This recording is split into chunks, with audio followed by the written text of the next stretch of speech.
get started today, I just want to thank everyone for tuning in and watching the Militarization of the Police series.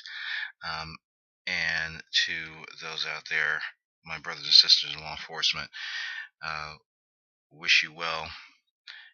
And remember those who have fallen, and everybody be safe out there.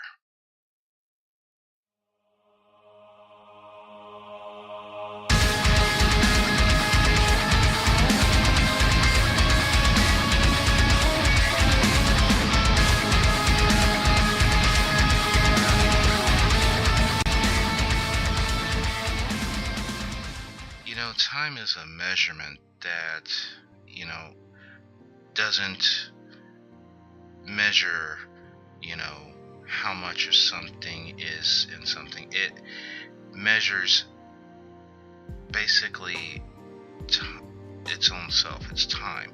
It measures a lifespan. It measures how long something's good for, so on and so forth.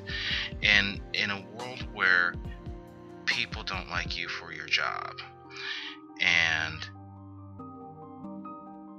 a split-second decision means the difference between life and death, either for you or for someone else.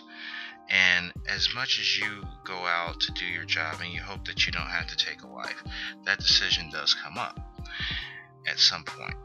And I don't think a lot of people really appreciate that, but we appreciate the ones that do appreciate and understand how difficult a police officer's job can be.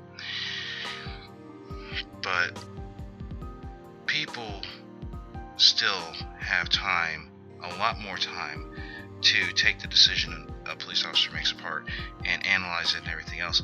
The police officer has maybe a second, and a second's saying too long to make a decision.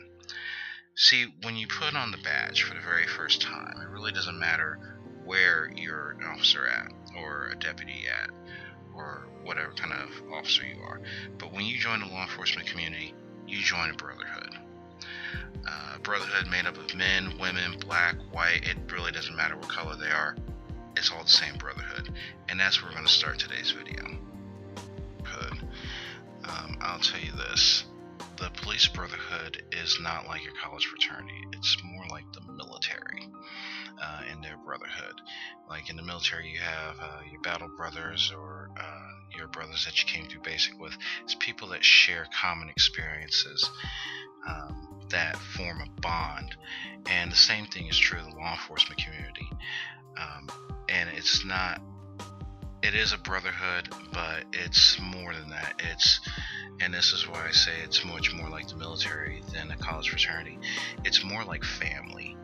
And, just like your regular flesh and blood family members, the people that wear the same uniform, that do the same job that you do, that wear the badge that you do, or like I said before, it doesn't matter what department, they are your family, an extended family. They are your brothers and they are your sisters, and you will do anything for them.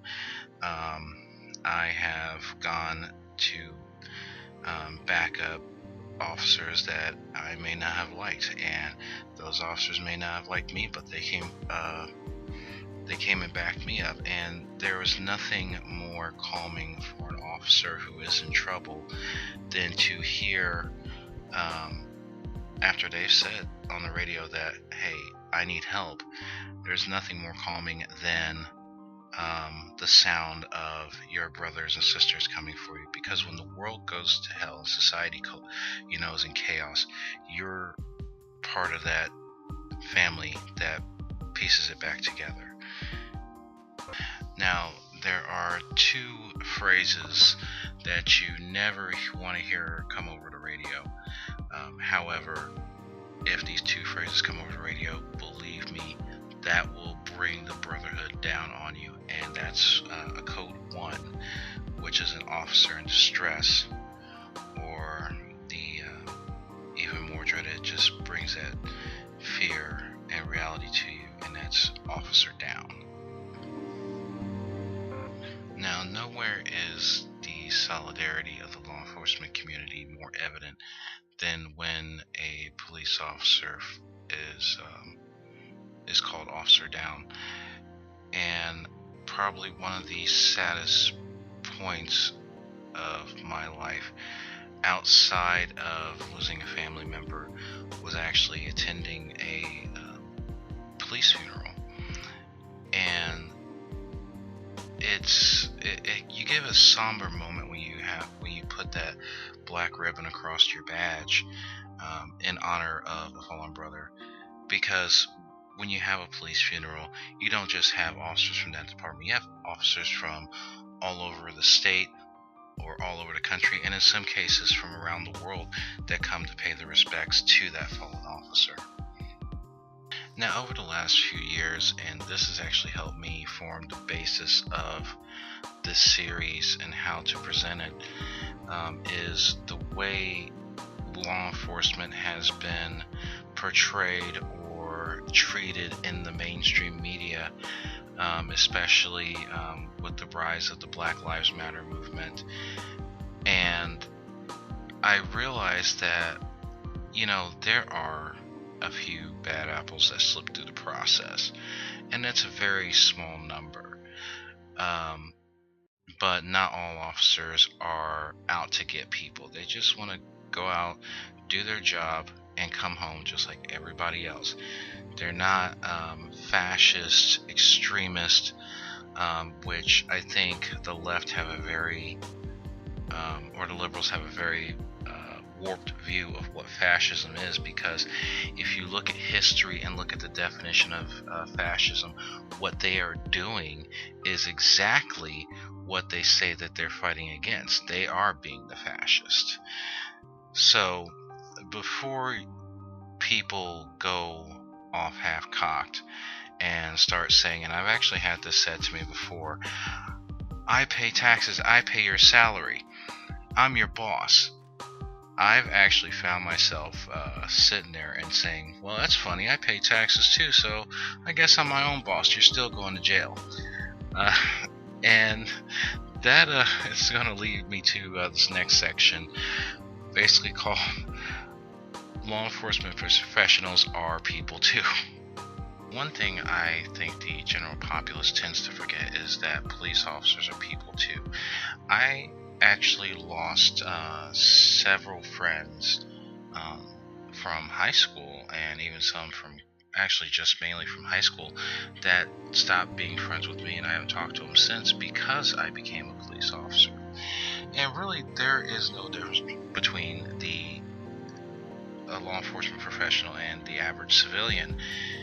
They laugh, they cry, they get sad, they get sick, they make mistakes, they get depressed, and they see so much in their job that it's hard to not have some kind of an emotional response. But you have to put your emotions aside to do your job impartially. And besides treating people with respect, officers are met with disrespect on a daily basis, but they're also met with a lot of respect. So in essence, what everybody has to remember is that, besides do unto others as you want them to do unto you, you want a police officer to respect you as much as you respect them. Just remember, they are people too.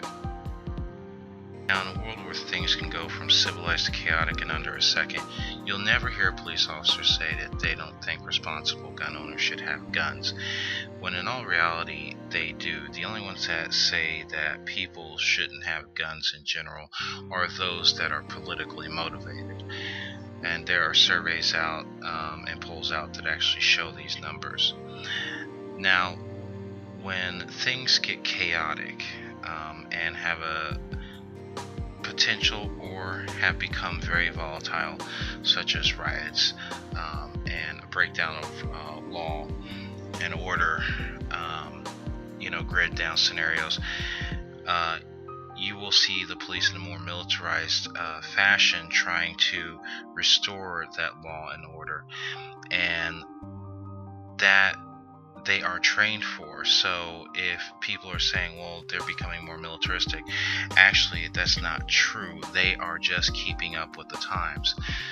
So when things do get out of hand, they can quickly restore order, and things can get back to normal. And it's not that they've been becoming more militaristic. Actually, it's the very nature of the profession, that they are more like the military. That's why when you have a lot of service members who are discharged from the military, a lot of them tend to go to the police department because it is the same kind of structure that they are used to and have been institutionalized, ingrained with through the military. So it actually is kind of funny when people start saying, well, the police are becoming more militarized. No, they have been that way for quite some time, and we will go through what led up to them becoming militarized here in part 3 of militarization of the police.